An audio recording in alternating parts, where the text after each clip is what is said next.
You probably have a really cool base in your world, but the storage room is messy and it's hard to find any items from it. I'm here to solve that and show you step by step on how to build any size storage room with a fully automatic sorting system.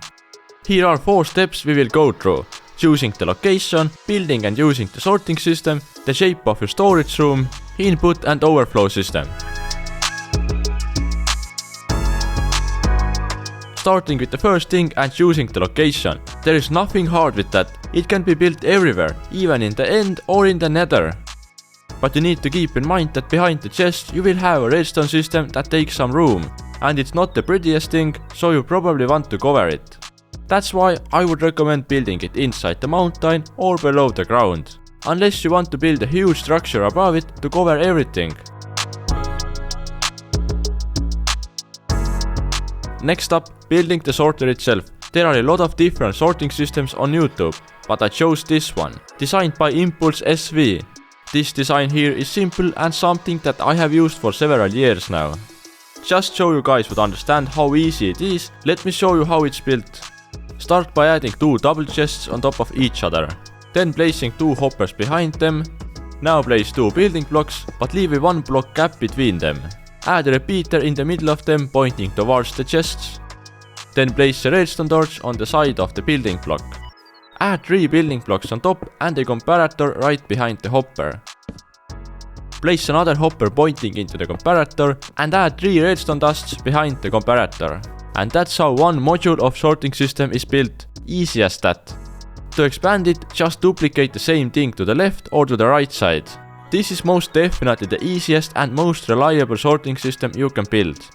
But to make it filter out items, open the hopper that is pointed into the comparator and place 4 random items in the last 4 slots. I even highly recommend naming them using an anvil, since you never want to end up in a situation where an item that goes through your sorting system is one of the 4 random items. And in the first slot, place the item you want to sort out. It will leave 41 items stuck. And yes, even your 41 valuable diamonds will be stuck here forever, but that's necessary. Unfortunately, there are 2 downsides with this sorter. The first being that you can't sort out unstackable items. And it's a bit more difficult to sort items that stack to maximum of 16, like eggs. To sort those items, you need to add 2 filter items in the second slot. But you can only have 1 sorting module per 3 blocks. Because when you have another module right next to it, the redstone will break and the items will start overflowing. Even when you have another 16 stack sorter right besides it, it will still break. So the only way you can have 16 stack item sorter is by building them with a 1 block gap on both sides.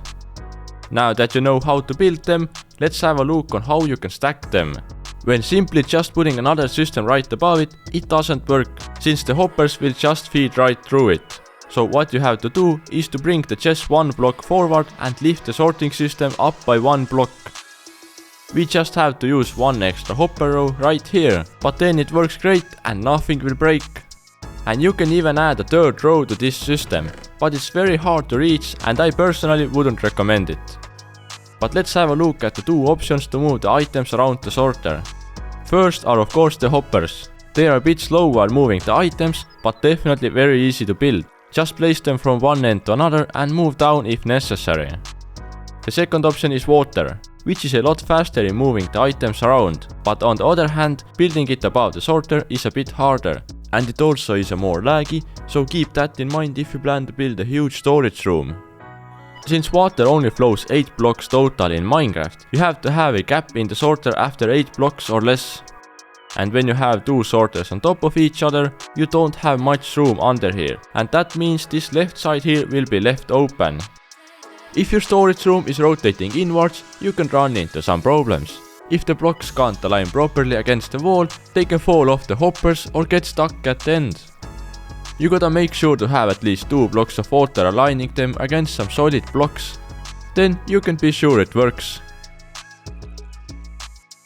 In conclusion, both are good ways to move items, but I personally like water more.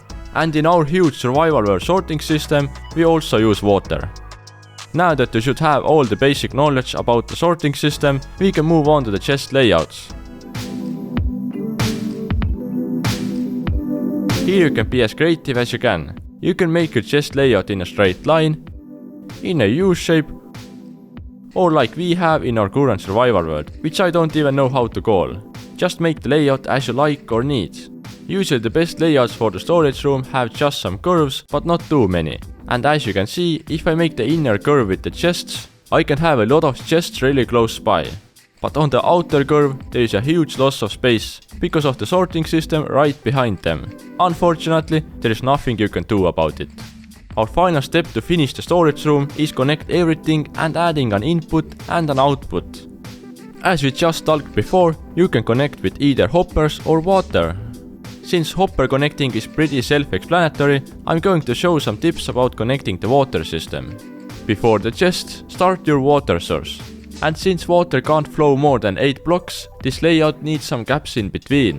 The inner curves are not the problem with the water system. All the items are lined up and nothing gets lost. But on the outer curve, it's always important to double check if it works and no items get stuck or lost. Water systems overall are easy, but you just gotta think it all through. But the input system now, usually it's a chest before any of the sorter chests. So anything you add into there will be going into a simple dropper elevator. When you're building it, always make sure the glass starts with beginning attached to the dropper. Then go all the way down while covering everything with redstone. It's a really easy system. And to activate the dropper elevator, just use a comparator to push the observer and it starts clicking the things up.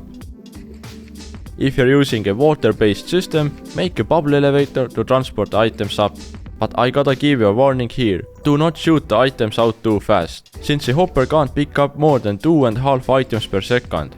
Use this small little timing thing that makes the dropper shoot out items with a small delay, and your problem is fixed, very easy to do. As the final chests, just make some that accept any items, so leaving the comparator hoppers empty, or not adding a comparator system at all. These are the chests where all the items that couldn't be sorted will end up. If you need some inspiration, then here is the first storage room we built in our survival world. There is a full tutorial video with the Word download which is linked below. And the current storage room looks like this. On every side we have chests and all are connected to the sorting system. Unfortunately, there is no Word download, but it took a lot of figuring out to get this layout to work. The last step is just to make your storage room beautiful and send it to me on my social media. I will gladly review it and give you a rating. But I will see you in the next video. Bye!